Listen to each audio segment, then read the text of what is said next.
Secondly, I'm going to be addressing that Babylon, this is Popery, and John Kerry are actually stating that the First Amendment is a major hindrance, a major block for them censoring free speech. Both have also said you are sick if you promote what they call disinformation. Both have said that they will blot us out of existence. This right now is trending, and we're going to be addressing that because these things are fulfilling end-time prophecies. Let's get right into it, shall we, my friends? This is day 1092 without a public remorse apology from the SDA leaders. I don't think it was helpful to ignore 25,000 signatories of doctors, pastors, teachers, engineers, janitors, etc., who saw potential trouble in the affirmation statement of October 2021. October 2021, that's October 25th to be exact, 2021. From that date to the present, October 2nd, 2024, it is 1,092 days since the SDA leaders actually united with the state. Don't you forget that. With the state, and promoted Babylon's sorcery, trampled upon the liberty of conscience, the freedom of its members, and actually persuaded their members to submit to the government. These articles I'm simply referencing because I've covered them before. And in this video clip, the PARL director actually stated, we would not impinge upon the realm of state authority. Of course, the context is clear. They united with the state. And I won't play that. And the great question is, are we now seeing that one of the 8 tentacles of Mother Beast, Babylon, the papacy, just as the octopus has 8 tentacles, one of them is ministers of the beast, MOB, which brings us to the mark of the beast, MOB. All linked to mother of the beast, MOB. Are we now seeing ministers of the beast within the SDA community? Ministers of the beast within the SDA community, promoting Babylon's sorcery, mother of all beasts. Take a look at this, my friends. I want to be very clear. I believe that there are leaders of secret societies that run the church and run the state. And that is a statement that we are going to unpack in part today. And later on, in subsequent lessons, I will say more. My cup is full. By God's grace. Let's get right into it. What is trending now, friends? Here it is. John Kerry calls the First Amendment a major block to stopping what he calls and they call disinformation. John Kerry says the First Amendment is getting in the way of online censorship. John Kerry tells WEF, I wonder why would he be so bold to make the statement at the World Economic Forum. Why? Because birds of a feather flock together. Show me your company, I will tell you who you are. John Kerry tells WEF and the world, our First Amendment stands as a major block against hammering disinformation out of existence. May I ask you a question? We're on social media. We're on legacy media. MSM, do you find any criticism from legacy media against this statement from John Kerry?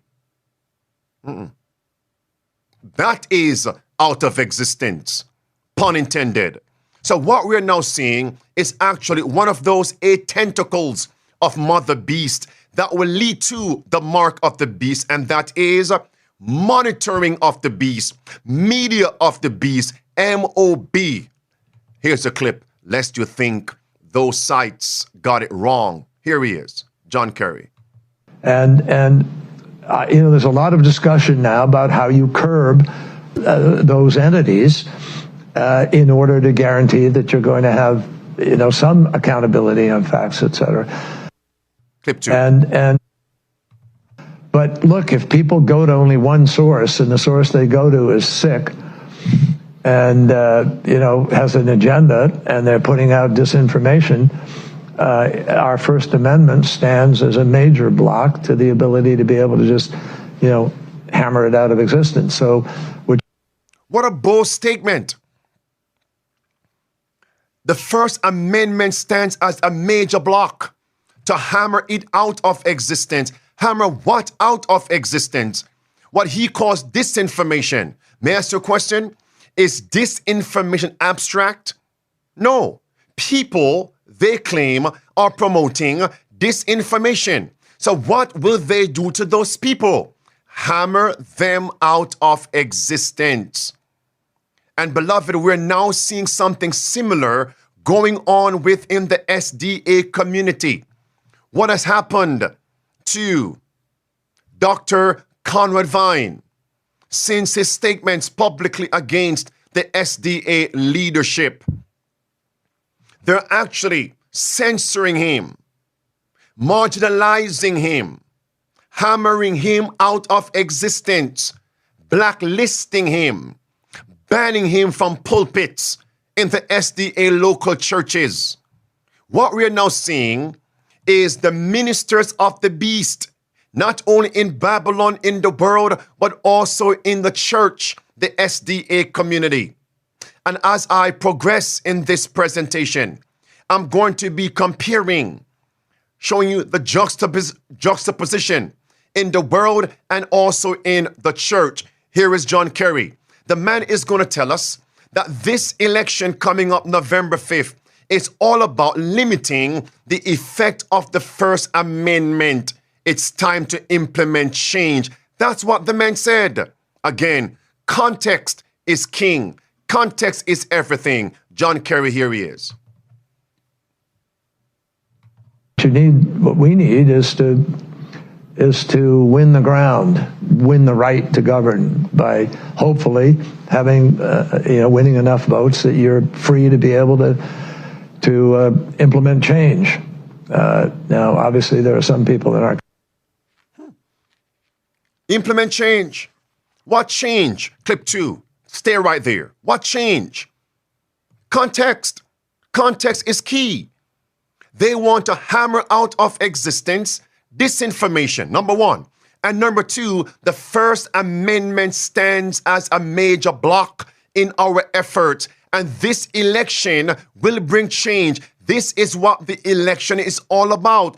To destroy, to remove, to limit the impact, the effect of the First Amendment. I've never heard it put like this publicly, without any qualification. This is what the tyrants mean. This is what their goal is. Watch carefully. Be able to implement change. Now, obviously, there are some people in our country who are prepared to implement change in other ways. And so that's you're really questioning dangerous. really if democracy can survive unregulated social media. I think democracies are very challenged right now and have not proven they can move fast enough or big enough to deal with the challenges that we are facing. And to me, that is part of what this race, this election is all about. Will we break the fever in the United States? Mercy. Will we break the fever? This is what this election is all about. We want to limit the effectiveness, the impact, the cover, the refuge that we have under the First Amendment. That's what he just said. He went on to state, it's time to move fast. We aren't moving fast enough. Stop it right there. Let's get back to Inspiration, Volume 9. Page 11 clearly says that the final movements will be rapid ones. We're now seeing it. The agencies of evil are combining their forces and consolidating. They are strengthening for the last great crisis Great changes are soon to take place in our world. And the final movements will be rapid ones. The man just said it's time to implement change. What change? Let's get back to the Bible. Inspiration. Revelation 13 verse 11 brings to view a change that will come to America from a beast, that's a nation, with two horns like a lamb. Those two horns, religious freedom and civil freedom.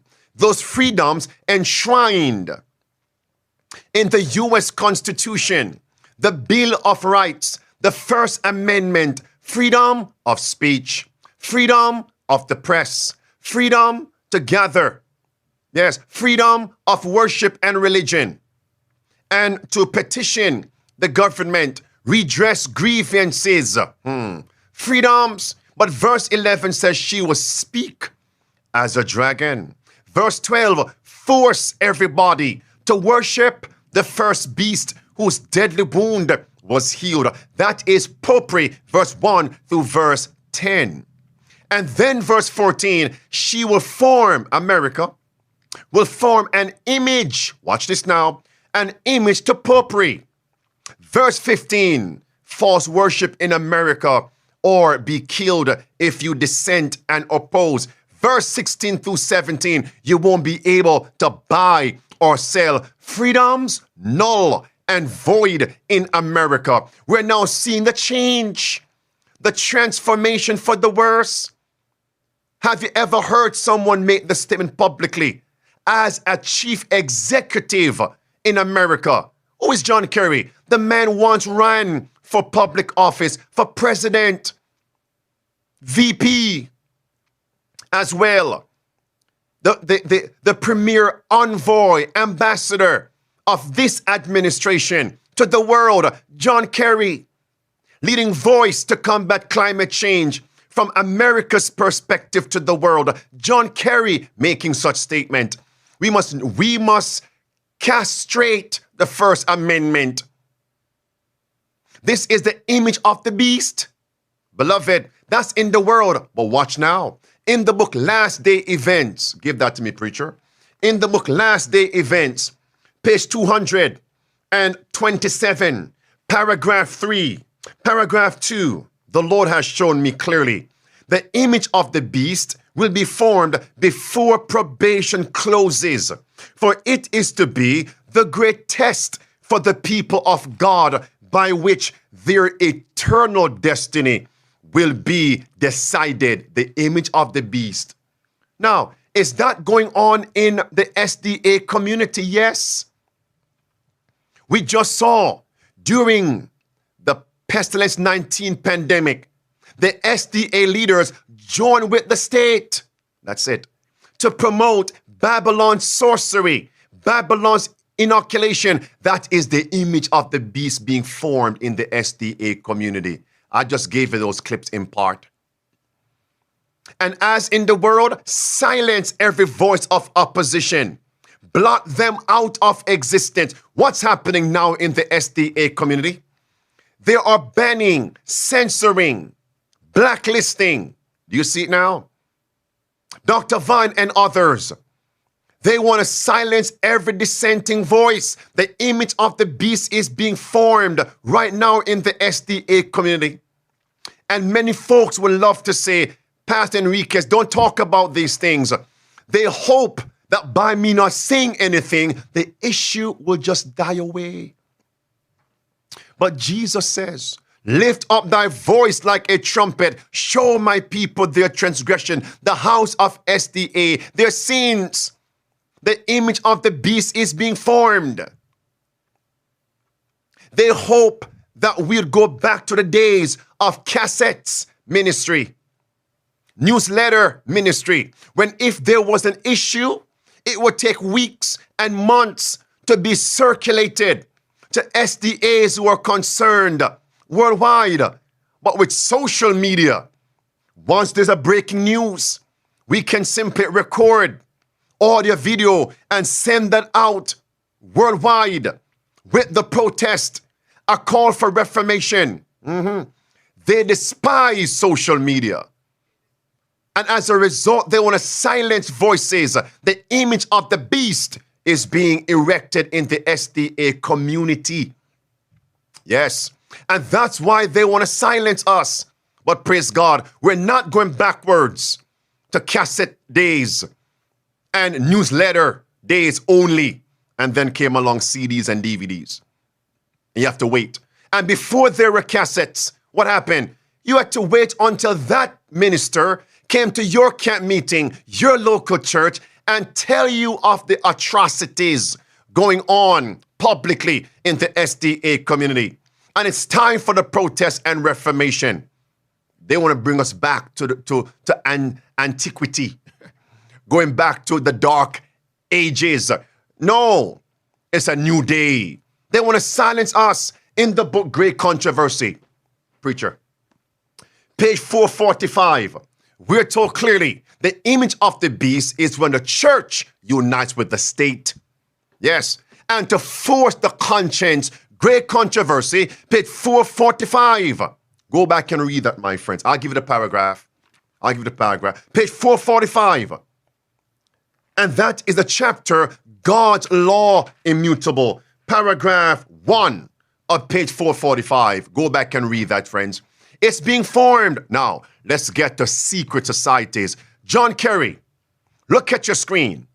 It says, the 13 most powerful members of Skull and Bones. Those of you who are live with me, do you recall that secret society, Skull and Bones? It's one of several. The 13 most powerful members of Skull and Bones. Well, John Kerry's number 8. It's right there on the screen. Look who's number 10. George W. Bush. 8 and 10.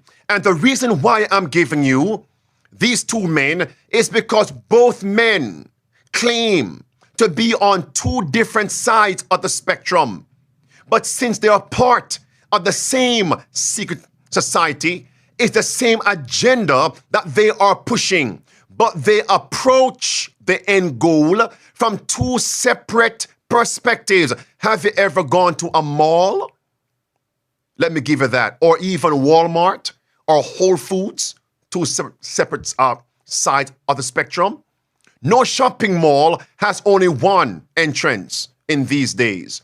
Walmart, you have left entrance, right entrance, but you can approach Walmart from either entrances. You see my point? Whole Foods from both entrances. Left, Democrat as it were. Right, Republicans. Secret societies. Take a look at this, my friends. We're both in Skull and Bones, the secret society. It's so secret we can't talk about it. What does that mean for America? The conspiracy theorists are going to go I'm on. sure they are. I don't know. I haven't seen the web. Number 322. First of all, he's not the nominee, and look, I look forward. Are you prepared to lose? No, I'm not going to lose. You both were members of Skull and Bones, a secret society at Yale. What does that tell us? Not much, because it's a secret. Is there a secret handshake? Is there a secret code? I wish there were something secret I could manifest. 322, a secret number? There are all kinds of secrets, Tim, but one thing is not a secret. I disagree with this president's direction that he's taking the country. We can do a better job, and I intend to do it. And we'll be watching. Be safe on the campaign trail. John Kerry, thanks for joining us. And we'll be right back. That's clear. Friends, they are not opposing parties. They could not be if they all belong to the same society. Is that going on in the SDA community? Do you know that several SDA leaders, not only at GC level or even division, union, or even conferences, but local SDA pastors belong to secret societies such as fraternities, the Greek fraternities. They go back to ancient mysticism. Greece, Greek culture, Persia, Babylon. Come on, friends, wake up. And many of them are part of the so-called brotherhood. Many liberal SDA pastors and so-called conservative pastors belong to the same so-called brotherhood fraternities that came from Babylon, Egypt, Babylon, Persia, Greece. And remember, what is the body of the actual papacy? It's the leopard. Leopard is Greece. Same system, different perspectives. Pagan Rome, fraternities. Look at this right here, friends. They went to Yale. You mean Yale Law School? Great Controversy, page 235. These schools and colleges for princes and sons of nobles were established by the papacy to get these leaders in America to be educated, to be Jesuit trained, to carry out the same objective of popery. And what is that? To overthrow Protestantism, overthrow freedoms, and to bring about the re-emergence of Babylon, the Antichrist, the papal power. You're seeing it now. This is Bush. On the right, hear what he says about popery. When you look in the eyes of the Pope, what do you see? And Bush said, I see God. Hey, Mr. President. I thought he was Protestant. Oh, Texas, Protestant state, Texas, red state.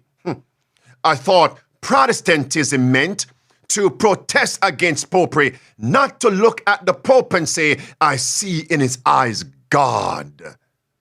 Protest is over. Do you see it now? It's going on also in the SDA community. Look at that picture. On the left of your screen, that's a so-called Protestant civil leader shaking the hands of popery. What did Ganun Diop do? SDA leader of PARL shook the hands of the Pope and said popery has changed. Might as well. Someone asked Mr. Diop, what do you see when you look in the eyes of Pope Francis? He might say, I see God. Here it is. Okay. Mr. President, final question. Yes, sir. You said famously, when you looked into Vladimir Putin's eyes, you saw his soul. Yeah. When you look into Benedict XVI's eyes, what do you see? God. Good way to end the interview. Thank you, sir. Thank you, sir. My pleasure. Yes, sir. And just remember, friends, if I replay every single clip to make my points, we won't finish. So I'm hoping that you are recalling these statements. Remember, Diop said in that same meeting in Nairobi, that SDA church about two weeks ago, the man said, nothing is wrong with meeting with a cardinal, a bishop, the Pope, and shake their hands, because to me, the Pope is just another person. I see God. Popery has changed. Look at this right here. This is John Kerry now. You're on a very important mission here to Europe. Can you tell us, why is it important to include a visit with the Pope during your visit to Europe to talk about climate change? Well, the Pope is one of the great voices of reason and compelling moral authority on the subject of the climate crisis. He's been ahead of the curve. He's been a leader. His encyclical Laudato Si is really a very, very powerful document, eloquent and morally very persuasive. Oh, yeah? And Laudato Si? You mean the same Laudato Si that promotes Sunday worship by law to combat climate change? And what is Kerry pushing? To combat climate change. And what he says is that solution? Laudato Si, written by the Pope of Rome. Sunday worship by law. Let me connect this now. On the right, in the right corner, in the red trunks, you have George W. Bush. I look in the eyes of the Pope and I see God. That is blasphemy. To say a man is God is blasphemy. John chapter 10, verse 30 through verse 33. And since he said the Pope is God on earth, that means the man is promoting what Pope stands for. We are the vicar of Christ, 666. He's promoting Antichrist, 2 Thessalonians chapter 2, verse 3 and verse 4. And since he's God, says George Bush, that means he must receive what the true God must receive, which is worship. And here comes John Kerry now, promoting Laudato Si. And Laudato Si is promoting Sunday worship by law. It's all connected. Birds of a feather flock together. Do you see it? And now we see in the SDA community, what are they promoting? Babylon's wine, Babylon's sorcery. Next is going to be Sunday worship by law. Because both Wilson and Diop said, we're not going to go against what the government promotes. That means when the government promotes Sunday worship by law, what would they do? They'll also promote it and persuade SDAs to honor Sunday by law. And many are banking on the fact when that takes place that they will not bow down to Sunday, but that is a deception, self-deception. Because a crisis simply reveals character. And those who have step by step yielded to worldly demands and conformed to worldly customs will receive the mark of the beast. Now, for this to take place, they have to trample upon the amendments, freedoms in America. Take a look at this. Who despises the U.S. Constitution and calls its freedoms a pestilential error that must be discarded? That's the Pope of Rome. Not just this Pope, but popery, all previous popes to this one. There's no getting around that.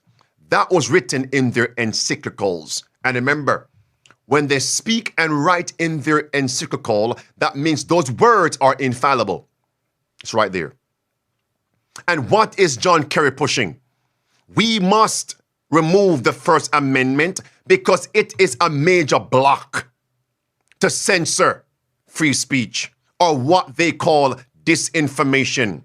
This Pope says freedom of expression has limits. Let that sink in. Abraham Lincoln, as president, said, the Jesuits despise our sacred rights. They despise our liberties. That's Abraham Lincoln in the book 50 Years in the Church of Rome. All right? And here is the Catholic press stating, to understand Pope Francis, look to the Jesuits. Here is John Kerry. And I think the dislike of and anguish over social media is just growing and growing and growing. And it's part of our problem, particularly in democracies, in terms of building consensus around any issue. It's really hard to govern today. Do you see it, friends? So not only on climate change, they need to censor speech. They need to blot out of existence the First Amendment to combat climate change. The man just said any other issue. It's difficult to have consensus. That sounds to me like the Tower of Babel. In chapter 11 of Genesis, when Nimrod said to combat another flood, in chapter 6 through chapter 10 of Genesis, to combat climate change, we must build this tower and this city. And everybody must speak the same language. There must be no dissent, no voice of opposition. You see it now? That's it. And what did God do thereafter? He destroyed that Tower of Babel. Babel, Babylon. Do you see it, my friends? So John Kerry and others are a part of the building of the system of Babylon, a modern Tower of Babel. When you look at history, do you know Nimrod was actually a part of a secret society? Do you know that Freemasons and Freemasonry, these fraternities, Adam Weishaupt, look it up. Adam Weishaupt, Adam Weishaupt, look it up.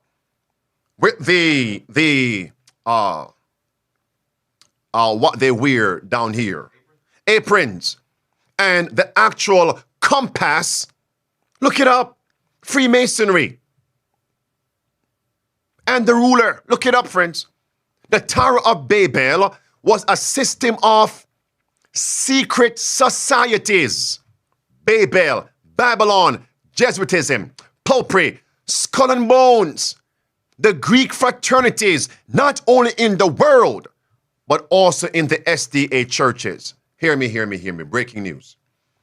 That is one of the reasons.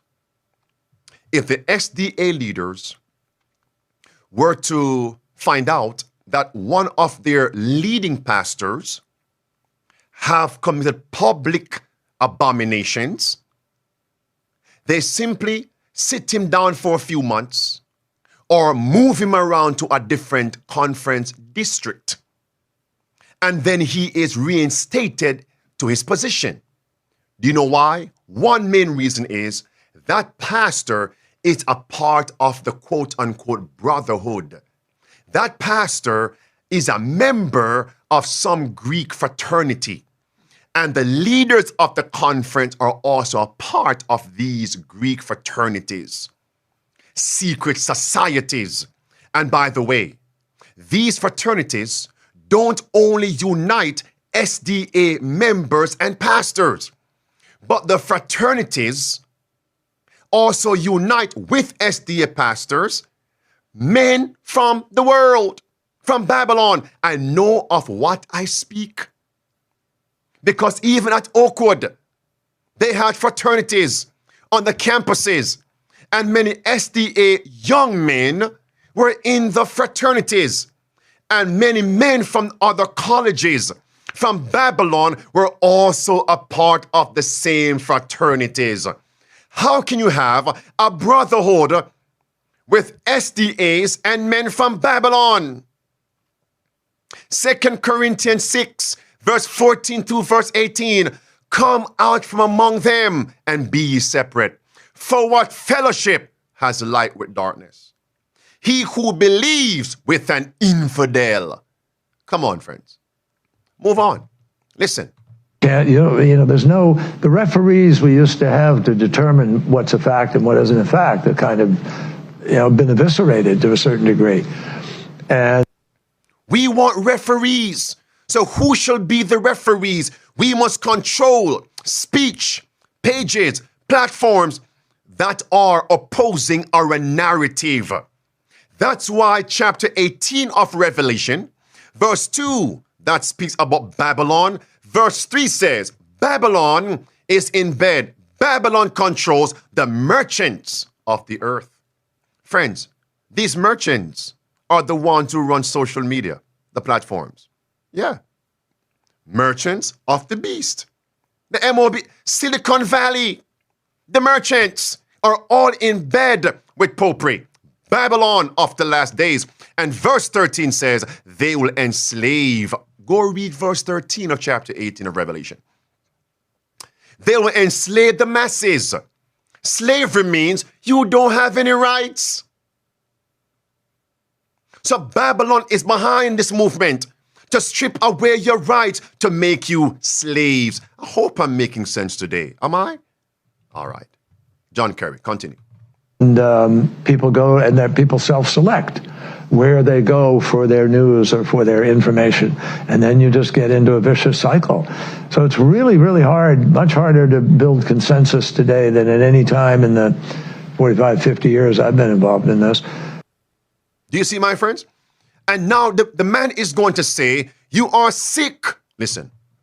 But look, if people go to only one source and the source they go to is sick and, has an agenda and they're putting out disinformation, our First Amendment stands as a major block to the ability to be able to just, hammer it out of existence. So watch these 4 points. You are sick, number one, if you promote a narrative that we label as disinformation. Number 3, the First Amendment of the U.S. Constitution is a major block to stop that disinformation. And number 4, he just said what? We want to hammer you out, hammer it out of existence. 4 major points. Remember now, John Kerry is Catholic. Breaking news. And also belongs to a secret society, Skull and Bones, Who also said those 4 high points? Look at your screen. The Pope of Rome. This is Catholic News Service. The Pope says fundamentalism is a sickness. Quote, direct quote, many who believe they possess the absolute truth, they go ahead dirtying the other with calumny, with disinformation and doing evil, end quote. That's a nail in a sure place. That's a nail in their coffin. Pun intended. Skull and bones. Where do you put bones? In coffins. In the earth, in the grave, in the tombs. Skull and bones. You are sick. If you promote what we label as disinformation, it's clear now, friends. It's clear. It's clear. Look at this. A second statement from RomeReports.com. You know what? I'm going to move on. Watch this now. And the Pope is saying social media must censor and ban these preachers, ban these talking heads, ban these platforms and channels that we are against because they are against our narrative. Do you remember Martin Luther in the protest and the Reformation of the 16th century? Luther was using what they would have called back then social media. But that was not the virtual space.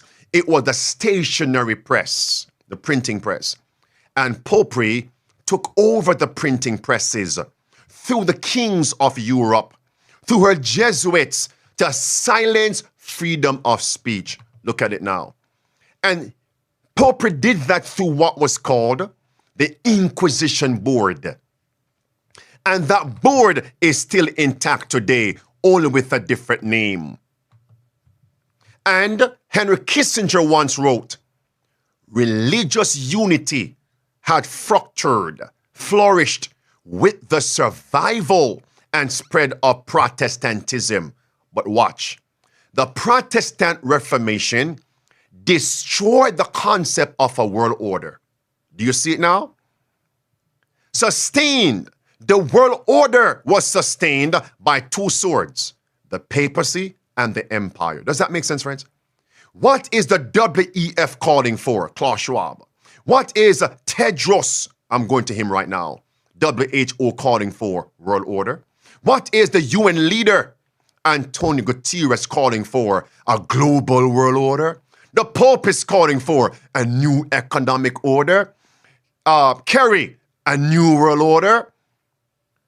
It's only going to be sustained by 2 swords. The papacy and the empire.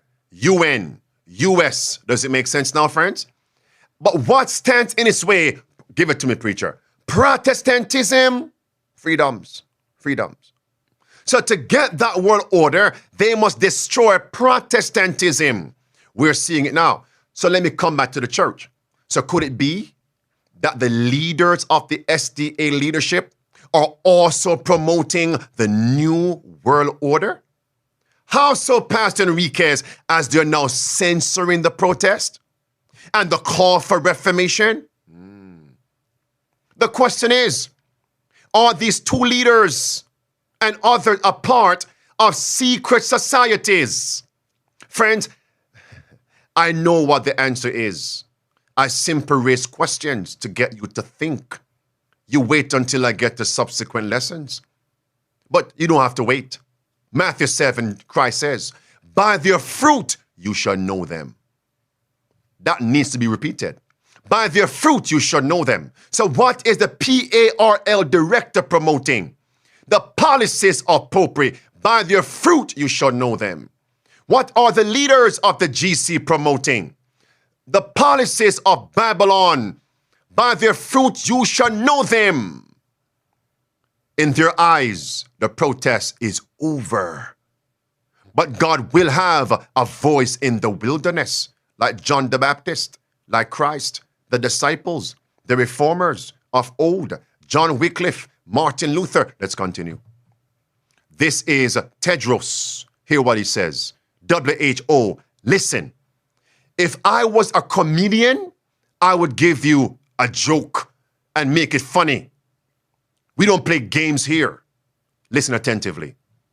Trust into the global system is very, very difficult, especially with all the misinformation and disinformation. And the challenge we're facing now with the pandemic agreement, with all the misinformation circulating, this pandemic agreement is a negotiation between member states and for member states. And when agreed, it will be implemented based on their national laws. But what's circulating now is as if WHO is going to take over or WHO is going to be dictating lockdowns and so on, which will never happen because what is circulating is actually a lie and a misinformation. Listen. The member states should come out and say this is a negotiation between us, for us, and we will implement it based on our national law. And there is nothing that will be a world government, that some people are saying, that will dictate or tamper into their democracy. For trust to come, the member states themselves, the 194, should come and say it, tell the truth. If everybody says it in their respective countries, trust could come. But many countries are quiet. Why are the countries quiet? Why? Come on, answer. Why? Because the leaders of these countries know it is tyranny. It is a system of draconian policies. And they know if they kick against the prick, they'll either be poisoned, lose their office, even assassinated. They are seeing what happened to JFK. Almost all of them are quiet, despite all the misinformation that's circulating. This pandemic agreement can help in preventing the same crisis. You see, my friends? Let me come into the SDA church. Why are many pastors silent? All right. It's the juxtaposition.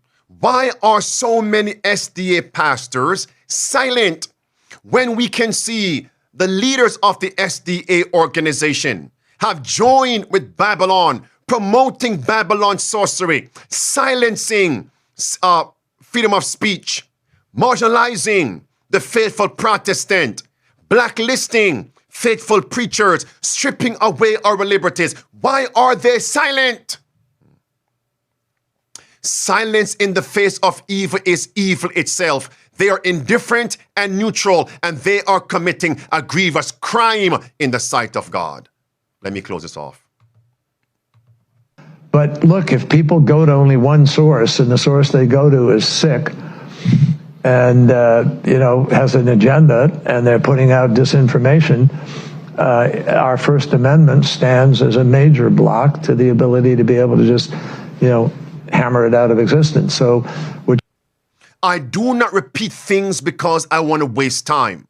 We're not here to waste time. He want to hammer it out of existence. Remember, this information is not robotic.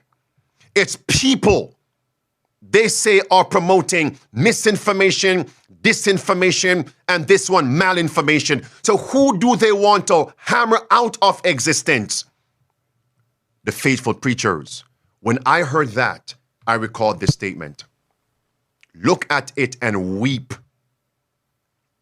Great Controversy, page 227. But inspired with zeal to stamp out heresy, Francis I declared an edict declaring printing to be abolished all over France, to overthrow and destroy Protestantism. Stamp out, come on now, hammer out, blot out, freedom to publish. What do you do when you go on Facebook? You post something, you hit the blue icon that says what now? Publish. You go on You Woke, a button, publish.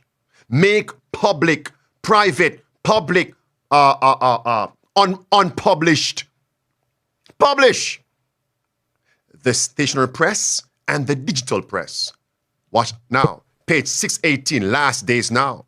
As Satan influenced Esau to march against Jacob, so he will stir up the wicked to destroy God's people in the time of trouble. Satan and his human agents number the world as his subjects. One world order, new world order. But the little company who keep the commandments of God are resisting Protestantism, his supremacy. If Satan could blot them from the earth, blot out, hammer out. If Satan could blot them from the earth, his triumph would be complete. That's it. This is what Kerry, the Pope of Rome, UN leader, WHO leader, Tedros, WEF leaders, including Klaus Schwab. This is what they want to do. They want to blot out of existence those who are resisting their supremacy. Juxtaposition. What's happening now in the SDA community? The GC leaders, they are planning to do, they are presently blotting out of existence those who are resisting their supremacy. 1,092 days of no public remorse, no public compunction, no public apologies. No, I'm sorry, and by God's grace, we won't do it again. We renounce our affinity with Babylon, Babylon's allies, Babylon's sorcery, Babylon's project to overthrow your liberty of conscience. We are sorry. 1,092 days since October 25th, 2021, October 2nd, 2024. And by the way, October is the month as a memorial for the Protestant Reformation. October 31st. This month is going to be a month I'm going to keep on protesting. And anguish over social media is just growing and growing and growing. And it's part of our problem, particularly in democracies, in terms of building consensus around any issue. It's really hard to govern today. Why did I repeat that video? Right now, it's about climate change. Right now, it's about combating pestilences. What is going to happen, safe to serve local and safe to serve international? What is going to happen, you SDA people, faithful preachers? What's going to happen when we are going to have to preach against the National Sunday Law? Will it not be a public edict to worship on Sunday? Come on, talk to me. Will they not say we are dissenters because we are preaching God's seventh-day Sabbath in light of those three angels? You're seeing it now. They will say this little company resisting our supremacy. If we can but block them from the earth, our triumph would be successful. We're seeing it now. So how close are we to the end? You need to implement those 5 keys of survival. What have the leaders of the SDA have done? They have already said we will not impinge on state authority. That's the impetus of this lesson. If you can't keep up with the footmen, the pandemic, climate change, how are you going to contend with horses? How will you endure the sweating of the Jordan, which is a time of trouble? How will you do it? How will you do it? The Sunday movement is making its way in darkness, that God's people would not have mercy or justice. What's happening in the world? God's people won't have mercy or justice. Where do we find the policies for mercy and justice as an American citizen? In the U.S. Constitution. That's the nail in a sure place. But what are these men now saying? It's a major block in our way. Get rid of it. So those people won't have mercy or justice. Come to the church now, SDA. Are they silencing and doing great injustice to Dr. Vine and a few other faithful preachers? No mercy, no justice, but they're unmerciful. We don't care about your job. We won't defend you. Injustice, we will side with the state. The Bible says, they said, submit to Caesar. Submit to Babylon. Injustice, 1,092 days and counting. By God's grace, I'll see you tomorrow at 12 noon Eastern for Midday Power Surge. The protest, the Reformation continues.